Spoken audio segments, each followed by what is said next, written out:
God and Other Delicacies has a weekly newsletter. If you'd like to subscribe, email me at godsdelicateshow@gmail.com and I'll put you on the list.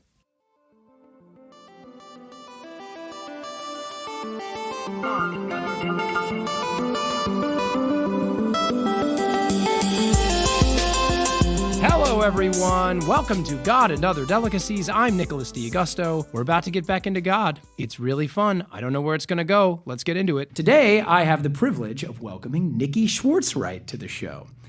Niki is a television comedy writer and producer. Her credits are extensive and include The Office, The Goldbergs, The Grinder, Speechless, and Abby's, among others. She's hilarious, smart, and always down for a weighty discussion, which is why I am absolutely thrilled to have her on my show. Welcome, Niki. Thank you, Nick. Well, I'm so glad you're here. I have to mention right out of the gate that one of the things that's fun about this for me is that, so both Niki and her husband, Will Greenberg, are dear friends of mine, and if you're a listener on the show, then Will was in the last episode.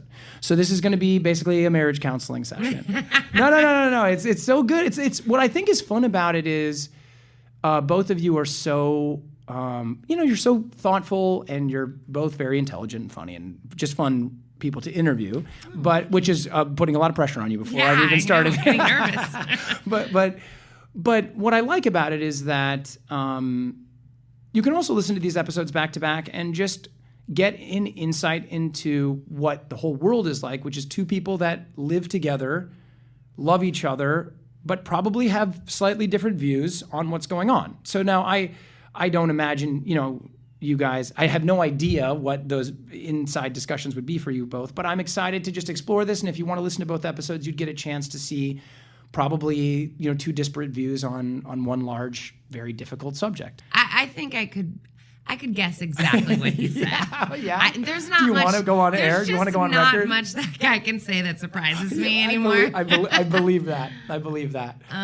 Okay. Well, one other anecdote about us is that I met my wife in the lead up to your wedding with Greenberg. I don't know if you remember this, but I love talking about this. When I RSVP'd for your wedding, I RSVP'd as one. Yes. Oh my God. And then I met my who would then become my wife. Yeah. And I was like, hey, I know this is super tacky. You guys have, it was like weeks before the wedding. And you were like, so happy. I'll tell you I was like, I know you probably have all the places, but can I bring an extra? Quickly, let me just tell you, you were nowhere near the top of our shit list at that moment, because my ex-boyfriend, who I very kindly invited. Wow. That's generous. Called me about a week before we got married and said, I have a new girlfriend. Can I please bring her? Not cool. And I said no, because, by the way, all of our friends from high school and college are going to be there. It's not like you're going to be sitting by yourself. He then called me every day for 3 days, hammering me, until I finally said yes. And then when I went around at the wedding to go from table to table, there was an empty seat. No. And he said she had been sick, but I know it was a lie. They got into a fight and she didn't come. And then did they just eventually just break up? Yes. Oh my goodness.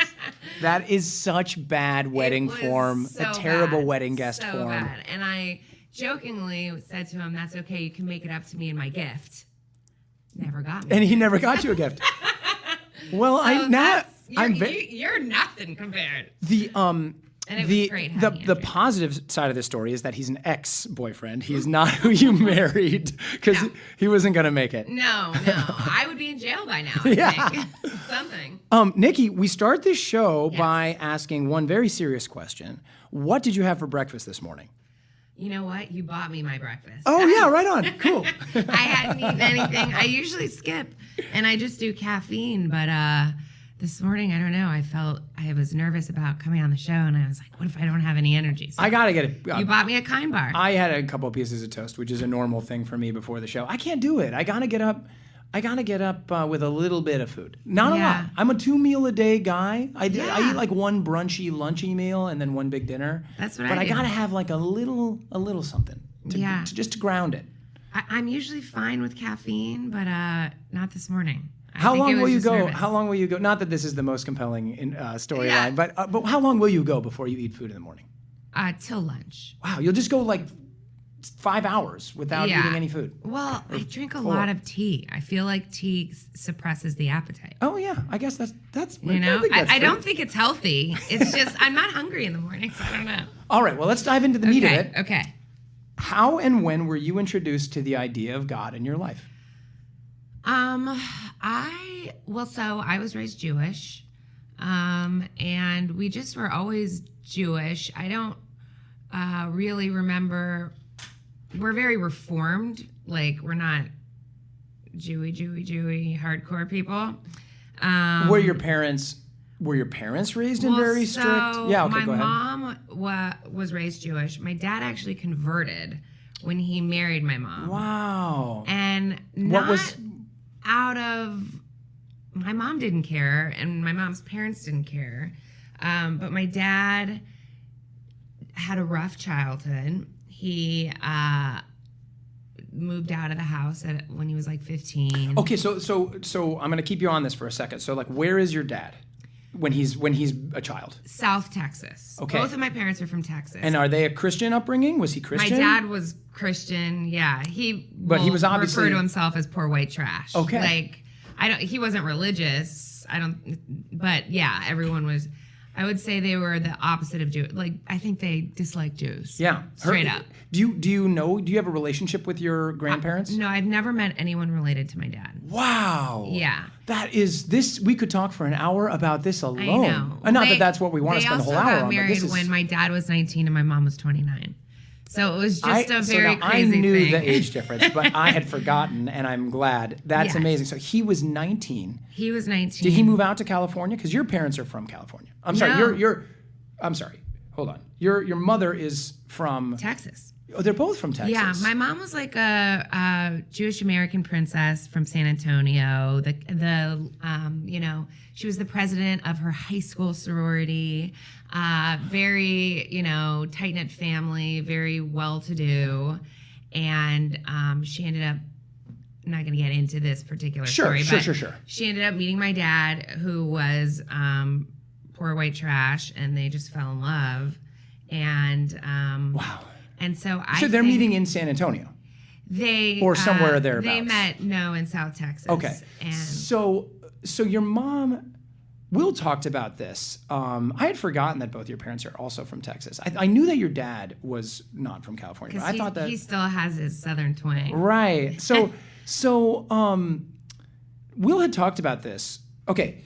So I had talked to Jeff Astroff in episode 4, and then a woman named Jessalyn Gilsig. Or no, I'm sorry, she was episode 4. And then I had Will on, and so Jeff is a conservative Jew. He practices, very devoutly. Okay. Jessalyn was raised with split parentage, but her father, in that mother was Christian, father was Jewish. But both of them really understood a sort of prejudice against being Jewish where they were raised. Mm-hmm. But Will talked about growing up and also referencing his parents. His mother, I think, was from Louisiana. Neither of them really expressing that there was a lot of prejudice. And it doesn't sound like your mother experienced a lot of prejudice. If she's the president of the sorority, I mean, would your mother talk about feeling like an outsider? Yeah. So, and by the way, so does Will's mom. Okay. Will's mom. So he was maybe softening some of that? Well, I don't think he was softening it. I just don't think. It's not something he lives with. So maybe. There's a reason his mom still uses her maiden name, Painter, I think. Oh, okay. Greenberg is too Jewish. I think she's embarrassed to be Jewish, to be honest. Wow. They always grew up with Christmas trees, and Will's father told me that the reason he married her was because she was Jewish but didn't look Jewish. Wow. He said that? There's a lot of shit going on there, and the only reason I'm saying this is there's no way in hell they're going to listen to this. Yeah. Well, you watch out. Yeah, whoops. I've already got him on the subscriber true. list. No, that's really fascinating. And then my mom, I think within Texas, the Jewish community was really tight-knit. So I feel like she was in a Jewish community and never really, all of her friends were Jewish, everyone was Jewish. So in that sense, I don't think she felt like the huge amount of prejudice. Yeah. But I do think that, her grandparents would always talk about, the Holocaust. There was this sense that not everyone in the world loves Jewish people. Yeah, okay, so that's interesting. And so did you get that, were you raised with that to some extent on your side? Like, did your mother kind of impart a sense of, did you feel a sort of outsiderness as well? Like, yeah, I mean, it's funny. I think that, so my mom and dad are not, I would say they're culturally Jewish, but like I don't think they really believe in God. And honestly, I think a big part of the reason my dad converted to Judaism is because my mom's family adopted him and he never had a family like that before. And he just wanted to like be a part of that. Sure. But also, I think that my dad really responds to an underdog.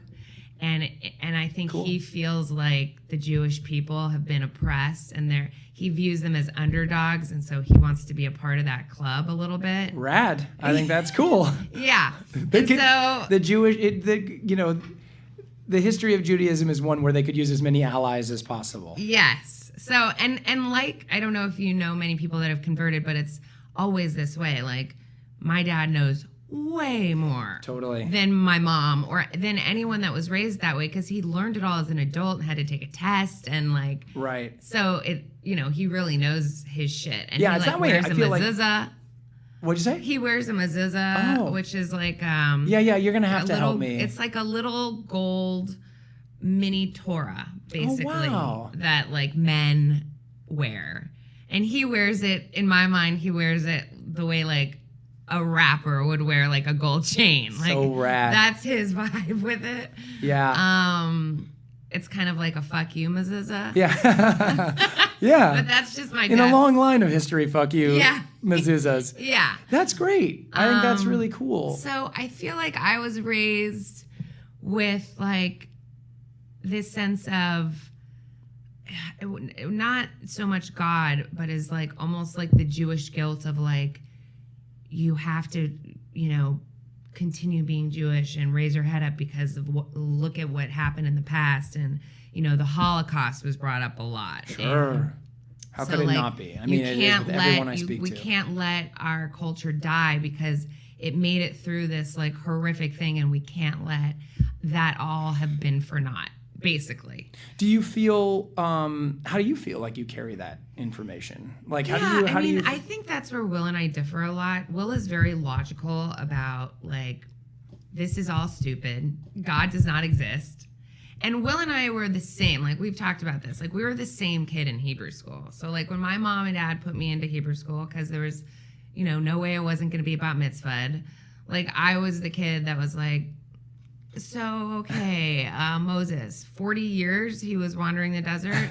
Can we talk about his shoe situation? What is that? Because I've been to the beach and that sand gets fucking hot. Also, like, where was the water source? Like, what do I... And just asking, like, and they would get very frustrated. Like, no one...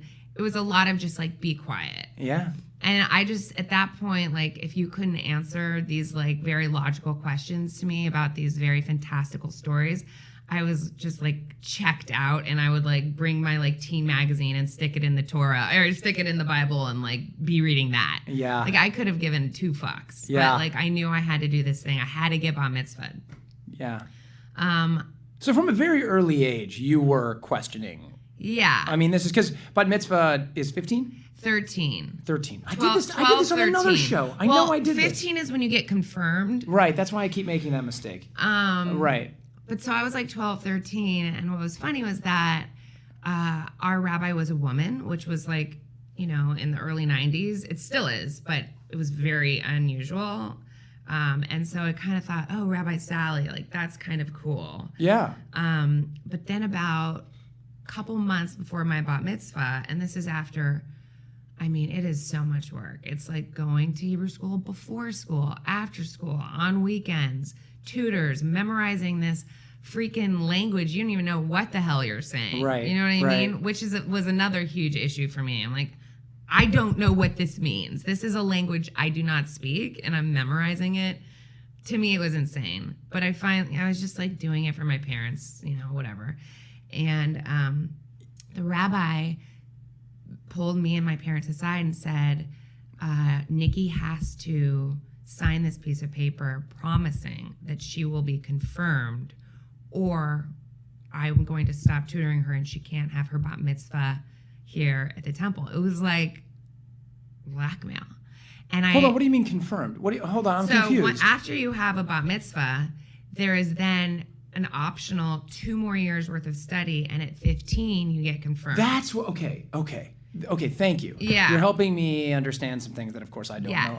Wasn't raised in this way. So that's an optional. Yeah, and they're using it as, like, for you, it's almost going to be punishment because you're not taking it seriously. You need to dig in longer before they feel maybe that's what it was. I didn't really think of that. I think they think everyone should be confirmed. And so I remember having a conversation with my parents where I was like, there's no fucking way in hell I'm doing that. And they were like, no, just sign the fucking paper. And so I signed the paper and then had my bat mitzvah and then did not go to the confirmation classes. And Rabbi Sally kicked us out of the temple and we left. Yeah. So you fell... Your parents sort of fell on the proverbial sword of this, and was like, they also understood this is ridiculous. Like, they're not going to make you do that. And do you remember them being disappointed? Or it sounds like your dad was probably like, whatever, if you're going to kick me out, then fine. I'll go find some other place. And we did, and we went and founded another temple where they had a gay rabbi, and that rabbi is who did my brother's bar mitzvah 5 years later or whatever. But so that, I don't know, there was just always this like underlying level of bullshit to me that just made me feel disconnected, I guess. And yeah. But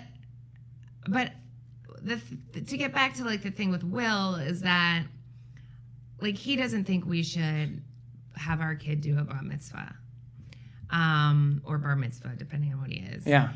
And as much as I hated it, I also do feel like culturally, it's like, it's not about believing in God. It's about like this cultural, it's a tradition. Yeah. That like I would feel almost sad, especially I know my parents would. Well, this is a wonderful and very heightened point for us to take a break. Okay. And bring people back in 2 minutes. Take a break. All right, see you in just a sec.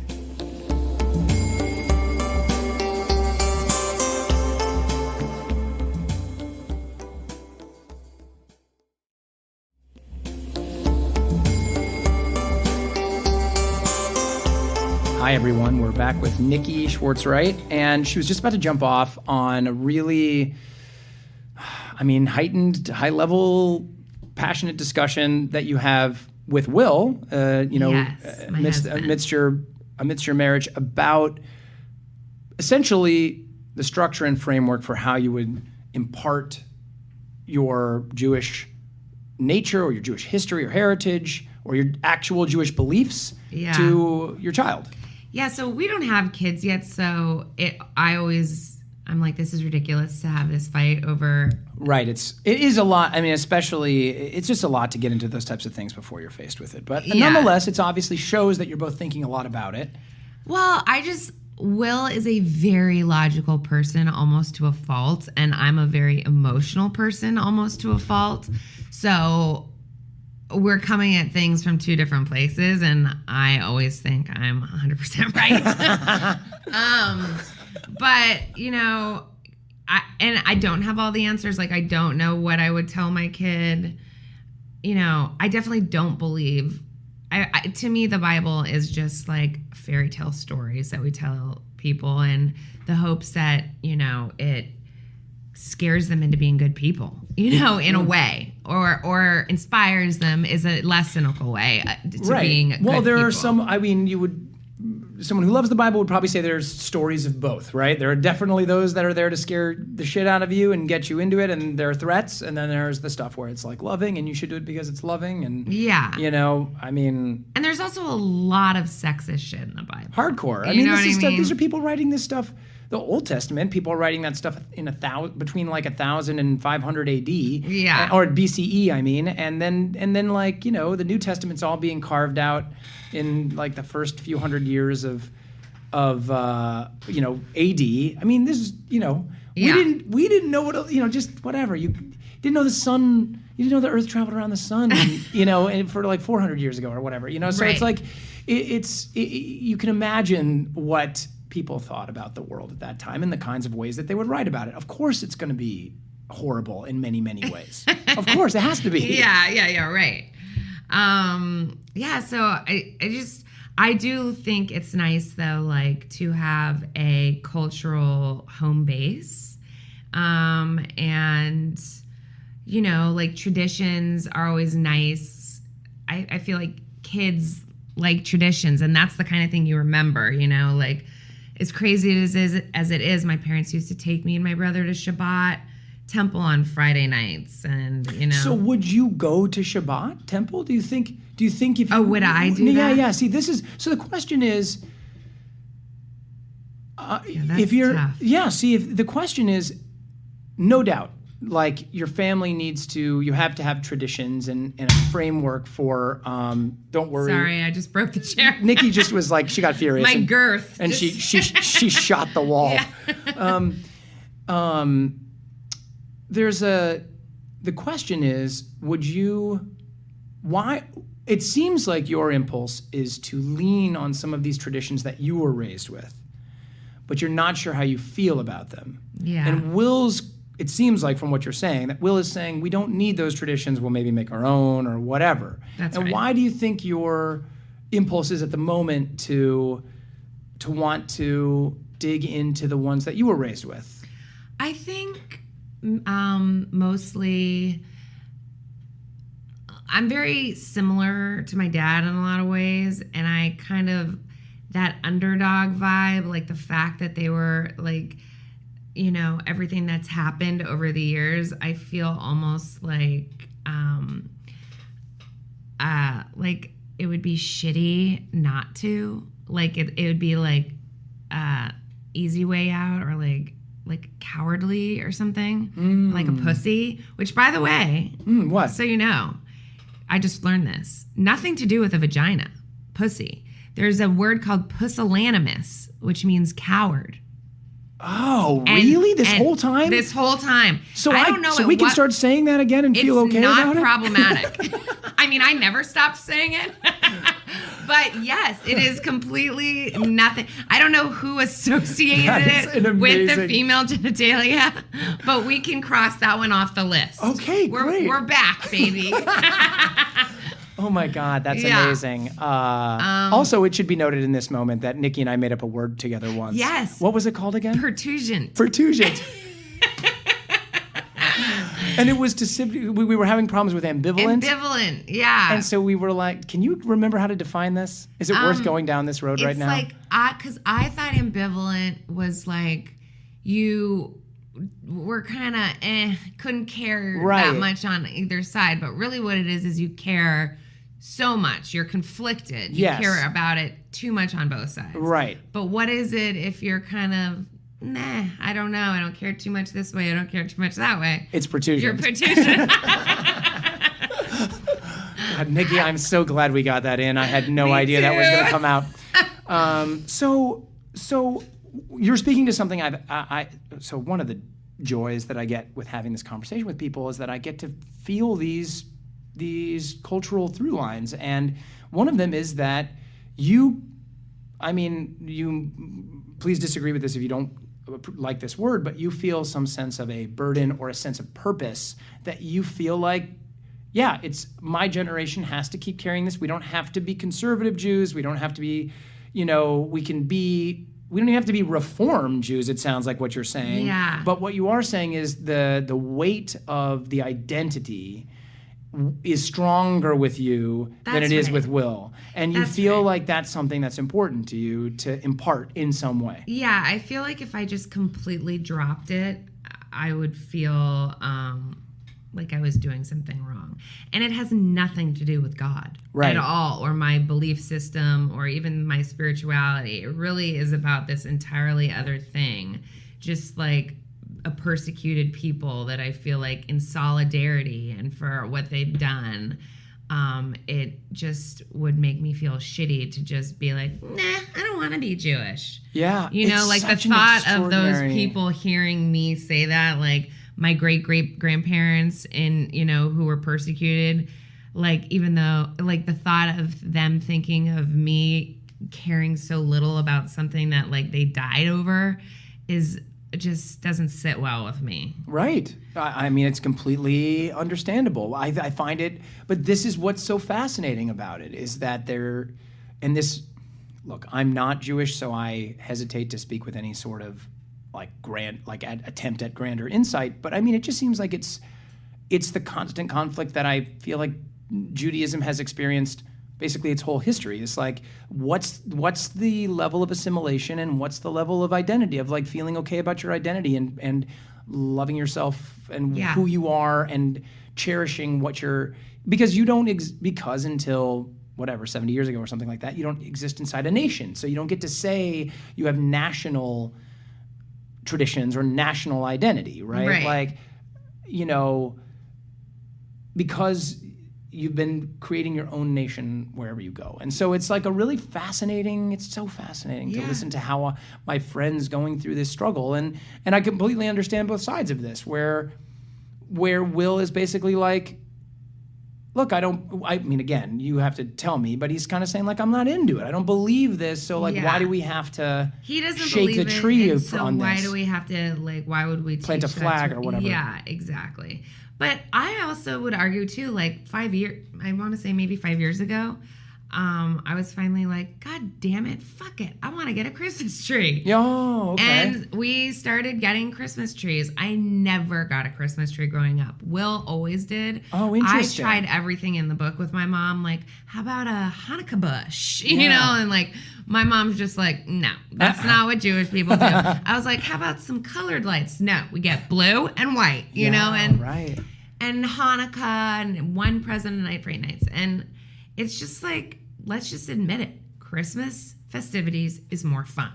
Like having a tree and all the songs and opening all your gifts in one night, to me, is just more fun. And so we do that now. Yeah. Like we don't open our gifts one night every 8. We just go to town. You and your parents now. Yes, But you've gotten them to come along. I've gotten them to come along because at a certain point, I think and my dad, for as hardcore Jewish as he is, he did remember having a Christmas tree until he was like 12. Okay. And he's like, it smells good. Yeah. You know, It is. It's just nice. So my mom finally gave up and now we do it and it's really fun. And it's just so not religious at all. It's just like, I like festivities. I like throwing parties. I like having a Christmas party. Do you celebrate Hanukkah as well? I mean, you don't do the presents, but do you do some of the traditions involved around? We don't light the candle every night. That's what I'm telling you. We're very bad Jews. Well, so do you think that do you envision a world where you think that you would when you become a mother? I would do that. That's interesting. I would do that. And very common, and I have a child, as you know, and so I mean, a lot of my articulating how I felt about a lot of these issues happened when sort of the rubber meets the road, and you're like, okay, well now I have to talk to somebody else who's going to look to me as an authority on this. How do I really feel? Right. And so it's a wonderful checkpoint to kind of come to that. Yeah. So do you think? Okay, so that's a really interesting stuff. But now, putting all that aside, with why it's important for you culturally, for your heritage, how do you exist then with your relationship to God or no God in your life? And we all have all these words, right? There are people that are very religious and devout, and they can use God without any sense of sarcasm or anything like that, or irony. They're just truly, God exists for them, and God is a very strong word. There is no word that's better than God, really, in the English language, as far as like articulating what this concept of bigger than us, universe, mystery, how do things work, fate. So it's tempting for me even to want to use the word God, even though I feel like it's when you say God, it becomes a part of the historical tradition of what God means, right? Yeah. So how do you live with those words in your life? What words do you use to talk about the world and how you feel about it?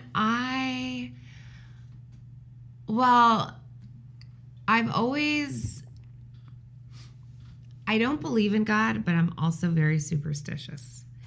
Talk to me about that. Tell me everything about that.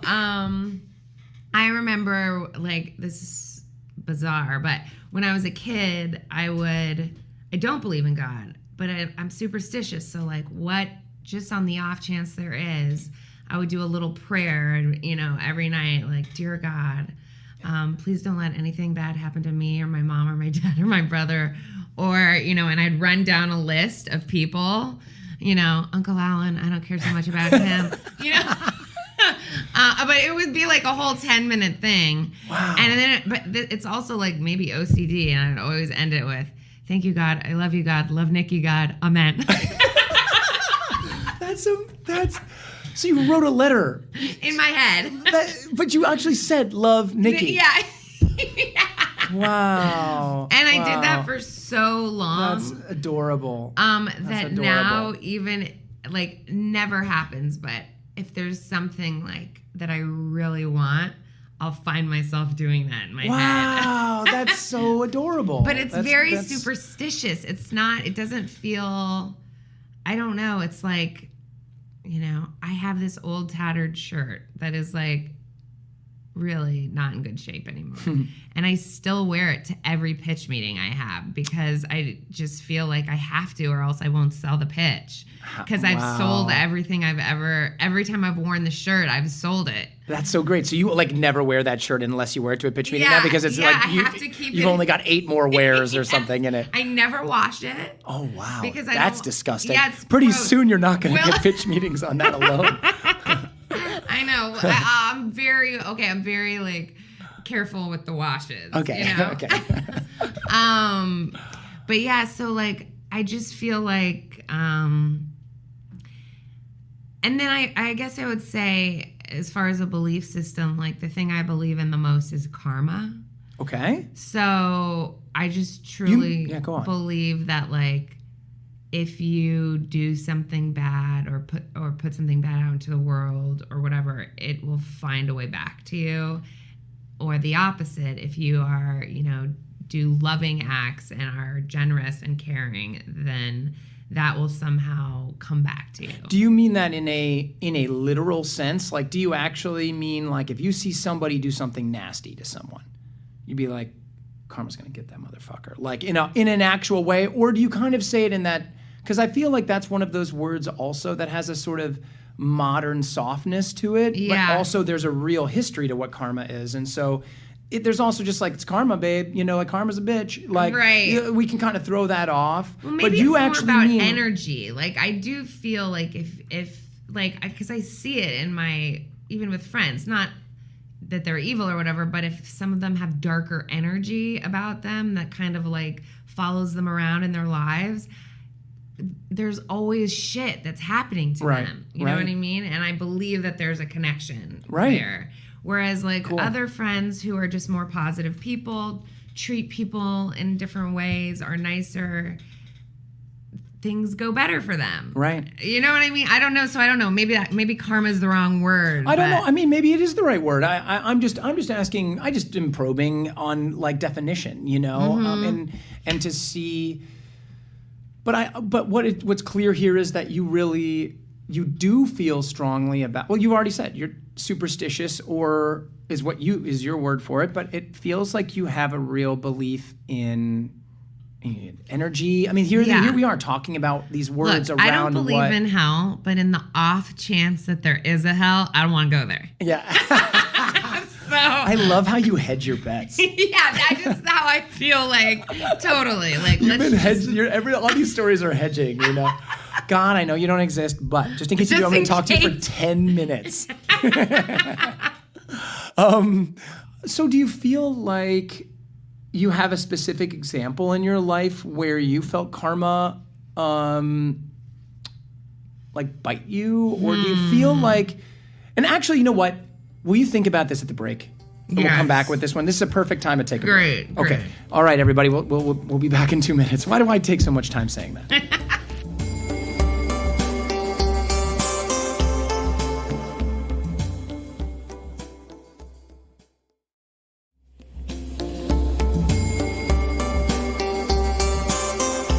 All right, we're back with Niki, and we were just going to see if she had, like, did you come up with something at the break? I don't know. I'm flip-flopping over here.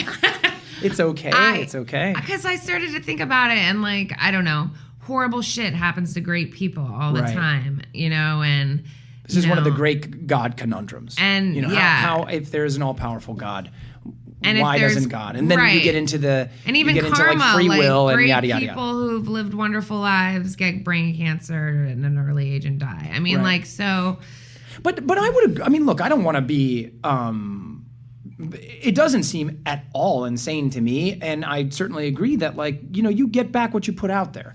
I mean, there's a infinite number of ways we could talk about that. We could define that. One is karma, and that's a totally legit way to talk about it. One is like positive energy, and you can go to any number of self-help books or people, and they're all going to talk about pretty much the same stuff, like a positive attitude. Yeah, that almost feels more like psychological, right, than it does like spiritual or. Right, but that's where those things start to. Yeah, exactly. But that's where those things start to cross, right, in a weird way. Like, what part of. That's the nexus of this question is, do you want God, is this stuff coming from the outside, or are we generating it? And there's this infinite spectrum, it feels like, on both sides of it. I do feel like the kind of most intense religions are just a way of making people feel like less insignificant in the world, because it's scary to think that, like, we're just here, there's no plan, and then you die and that's it. Right. But is what I kind of think. Yeah. And there's also something to be said, like, I was thinking about this a lot when I was home recently. And as I've mentioned on the show before, I have members of my family that are very faithful, devout people, good people, loving people. And there's a lot of charities that deal with. Now, you don't have to be religious to deal with people that are underrepresented or underprivileged, but the world is complicated, and it takes a lot of education and a lot of thought and a lot of reading and a lot of talking to get to points where you can really start to see the world from multiple viewpoints, right? Like. And so religion, I think, was a way of simplifying that too, and in a way, it does give people a broader perspective to a point. But then we talk about some of the things we don't like about religion. It's very easy to get there. Yeah. And then it's like anything else, you can easily get into the stuff about any political structure that you don't like. And so, you're talking about. There's some affinity we have for the idea that it simplifies things, right? Or we can understand a past where we wanted to simplify things. Yeah. But kind of the way you just said that. You talk about, almost you said it with a sort of sense of sadness, right? That you're like, yeah, that is what I kind of think, is that it doesn't actually, at a certain point, it dies for me. Yeah. Yeah. I mean, I think that people that believe in heaven and stuff, where they get reunited with their families, like, I'm sure that brings them so much comfort. And so I'm happy for them that they have that. I personally don't. Yeah. And, but I believe in just kind of like enjoying every second of your life while you're alive. Have you had anyone really close to you that's died that was really impactful for you? A death that was really impactful? Thank gosh, no. Yeah, I mean, luckily for me, I've lost, a grandmother, stuff like that. But I lost all my grandparents, but I really only had one grandmother that was in my life, and she's gone now. But no, I have both my parents, thankfully. I'm sure the microphone can pick me up knocking on wood there, and there was some superstition. Me too. But yeah, so you haven't had a moment where someone that was really, I you know what? I will, at the risk of. What if I'm forgetting someone right now? Well, I don't know. I had a very dear teacher friend of mine who died, and I had such a vivid dream where she came to me. Wow. And I look, you can interpret that in a bunch of ways. I mean, I think that was my brain just grappling with the sadness of her death. And I think somehow my brain made me tell a story to myself where she it was so palpable. I wrote it down. I keep a journal and I write down these types of things. And I don't believe that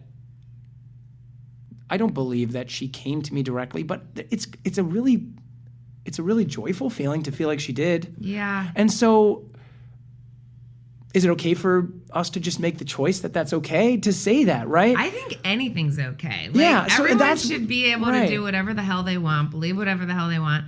Listen, I believe in ghosts, so I don't. So this is great. I can't tell you how many writers' rooms have made fun of me over this, but I fucking believe in ghosts. So do you feel like they come in? Where do you have cross meeting points with them? I've never seen a ghost, thank God. I don't want to. Okay. However, I have friends that have had experiences that there's just no other way. Like my best friend's father passed away, and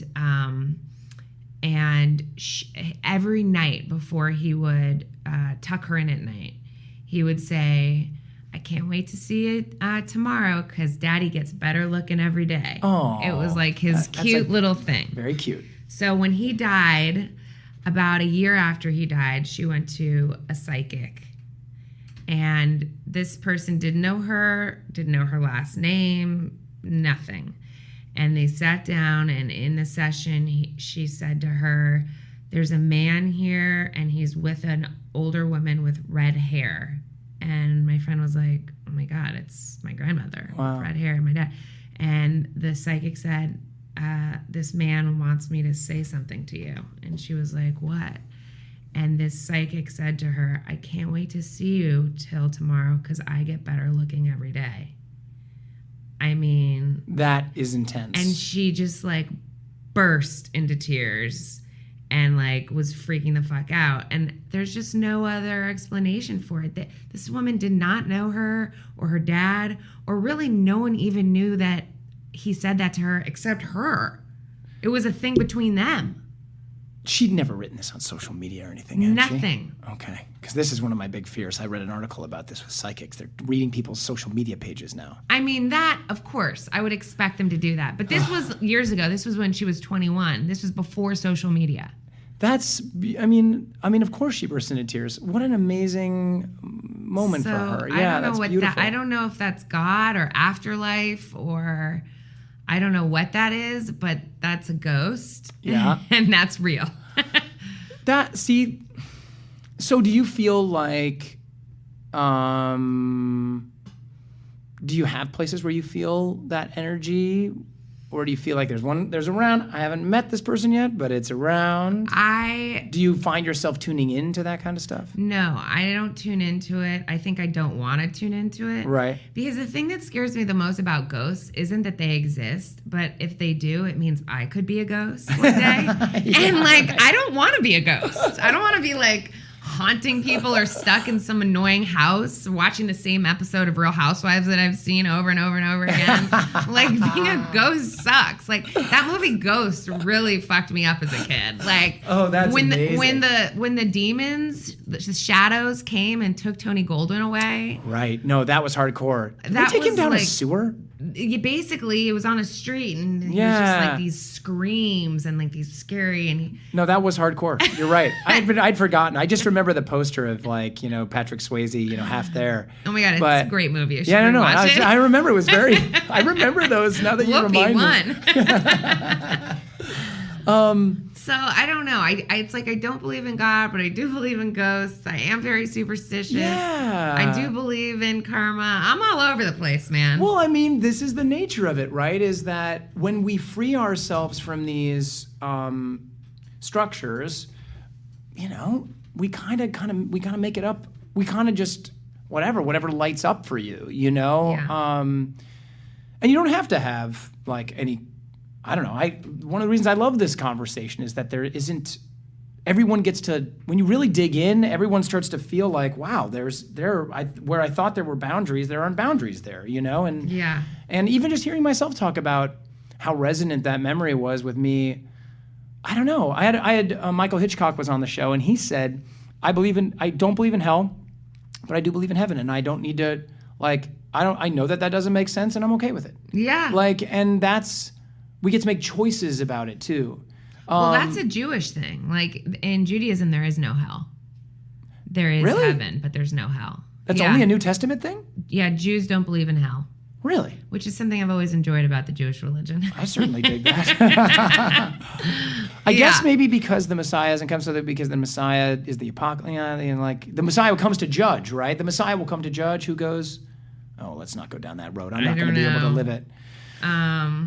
So do you feel like, could you see yourself becoming more religious as you grow older? No. Could you see yourself getting into any of these traditions and funneling some of these feelings about ghost or superstition? Could you see yourself, bringing back some of these traditions as you sort of referenced, okay, well, how will I raise a child in this? I mean, if it was up to me, and, I have a way of muscling my way through whatever Will does or does not want.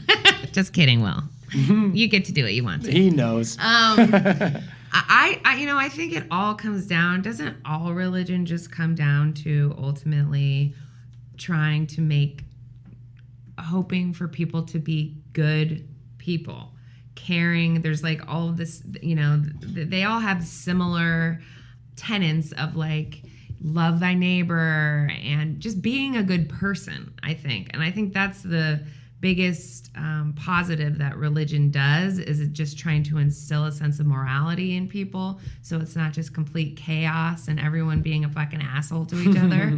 So I don't really want to be religious, but that is what I would want to impart onto my child, is to be a good person. And if for no other reason, hey kid, you just don't know. You just want to stay out of hell. So let's hedge our bets. Where do you find your most beautiful life moments? How do you celebrate? What's your favorite way of celebrating life? My favorite way of celebrating life, honestly? Because there's people that are tradition, if you're tradition oriented, people, that religious will often, weekly, they're in a place, in a community, singing songs about, telling stories about their religion, and that reinforces for them what they believe. And where do you find yourself sort of reinforcing that stuff in your day-to-day? I mean, God, this is going to make me sound bad, but I feel like I just really love tipping them back with my family. Yeah, well, that's okay. They're tipping them back in church too, by the way. Let's open Priest is always down in a glass of wine and just hang out and talk and sit in the backyard and get our drink on a little bit. Yeah. That to me is when I'm the happiest. Yeah. Is it with your family? Yeah, with my parents and my brother and Will. Yeah. That's usually, we have a good time. It's a hootenanny.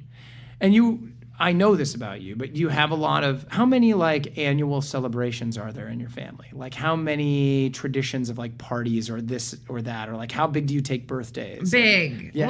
Well, Mikey, my brother, my husband Will, and my dad Andy, they all have the same birthday except my April 5th and April 4th. So we have a huge celebration for them every year. It's usually a crawfish boil, or you've been, or something at the tracks. Yes. And then I like to have a big birthday party, and then we do a big holiday thing, and then something for my mom, and then we always do dinners or something fun for Father's Day and Mother's Day. So, So they're there, this is there, and you anchor your... The normal stuff, but we like to... I love celebrations. Any reason to celebrate, I'm down. Yeah. Is there something that, do your parents, do you see them celebrating any spiritual stuff? Do you sometimes get to ride their wave on, what is some sort of spiritual aspect? Do they keep any of those traditions alive anymore? You know, you already got the Christmas tree. You know what? I feel like they're like, we did it. We made it through with our kids. We got them bat mitzvahed. We're out. We're done. They're not religious at all really anymore. I mean, they invite us to Passovers and Yom Kippurs, and I just look at those as like dinner parties there's like some annoying parts I have to get through, you know, like the prayers and whatever, until I can drink my wine and eat the gefilte fish. Yeah. But it's still nice to like go to those dinner parties and know that every year we're going to have them as a family. And I just don't connect to any of the actual stuff. Do you think that, and of course this is a sad thought, but you know, when your parents pass on, do you see yourself being able to like take up the mantle, or would your brother? Nick, my parents are never going to pass on. This is exactly, that's good. Very good. Well, they're certainly going to be living near you and around you, hanging out in your guest room at the very least. I'm trying to get them to move to Silver Lake. Oh, that's beautiful. They said when Will and I have our baby, they're going to move. Oh, that's great. Yeah. But yeah, my brother, I think, is actually like more into the whole Judaism thing than I am. Yeah, okay, so he might be the one that would... I could see him and his future wife, Kate, hosting all of that stuff. Yeah, and I cool. would go. Yeah. For sure. Yeah. Good. He may think I'm crazy if he listens to this. Like, what? Yeah, right, like, thanks. Yeah. Nick, get me on the show so I can, like, rebut this. Yeah. Nick, I think that this is the place to call it. I think Great. It's really beautiful. And this was really fun. Yeah, I just like so love these. I love getting to explore this. Thank you so much for coming in and sharing. Yeah, it was so much open. fun. I loved it. You know, I this is only my second podcast. Oh, what was your first one about? The first was, do you remember the podcast that Tony and Ian? Oh, yeah. Film or movie. Yeah, film or movie. I did a film or movie. I did a film or movie. It doesn't hold up. I don't remember what my movies were, but do you remember what yours were? Mine was... is it a film or is it a movie? The crucial question. Boys in the Hood, and... the first Ryan Coogler movie. I couldn't remember. I was like, guys, couldn't you have given me like, you know, True Beverly Hills? Yeah. Yeah. Oh man, I did the one with it was the heroin one with I'm terrible at remembering Jared names. Leto? Yes, thank God you're there with me. Requiem for a Dream. Yes, Requiem for a Dream, and then something else. I can't remember what the other one was. Does it hold up? I haven't seen that it one was years. really good, but still just as tough as I remember. Yeah. All right. Well, so right at the end of our show, a little plug for the now past film or movie. Go back and dig into it if you want to hear some old episodes of ours. Niki, lots of love. Thank you so much for being here. Thanks, Nick. I really appreciate it, and thank you all for listening.